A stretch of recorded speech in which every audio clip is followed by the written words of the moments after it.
বৰপেটা লোকসভা সমষ্টিৰ আমাৰ মিত্ৰজোঁটৰ প্ৰাৰ্থী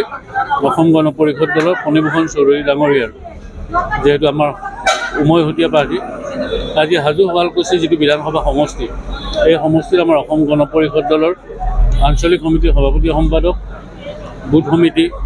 আৰু ভাতৃভগ্নী সংগঠন আৰু লগতে সমষ্টি সমিতিৰ সদস্যসকলক লৈ আজি এখন সভা অনুষ্ঠিত হৈছে। ইয়াত আমি বিশেষকৈ ভাৰতীয় জনতা পাৰ্টি আৰু আমি একেলগে যৌথভাৱে নিৰ্বাচনী কাম কাজখিনি কৰিম তাৰ কিছু সিদ্ধান্ত আমি আজি ইয়াত গ্ৰহণ কৰিছোঁ। আৰু তাৰ লগতে আমি নিৰ্বাচনী আন যিখিনি কাম নিৰ্বাচনী কাৰ্যালয় হওক আমাৰ বুথ সমিতিবিলাক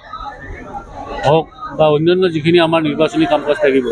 এইখিনি আমি কেনেধৰণে কৰিম সেই বিষয়ত সিদ্ধান্ত লৈছোঁ, যাতে আমি ফণীভূষণ চৌধুৰী ডাঙৰীয়াক আমি হাজো সমষ্টি শুৱালকুছি সমষ্টিৰ পৰা যাতে আমি বিপুল ভোট আমি দিয়াব পাৰোঁ এই বিষয়ত আলোচনা হৈছে। আমাৰ ইয়াত যিখিনি ভোটাৰ আছে সকলো ভোটাৰৰ কাষলৈ গৈ সকলো ভোটাৰৰ সহযোগ আৰু সমৰ্থন আমি বিচৰাৰ কাৰণে আমি আজি সিদ্ধান্ত গ্ৰহণ কৰিছোঁ।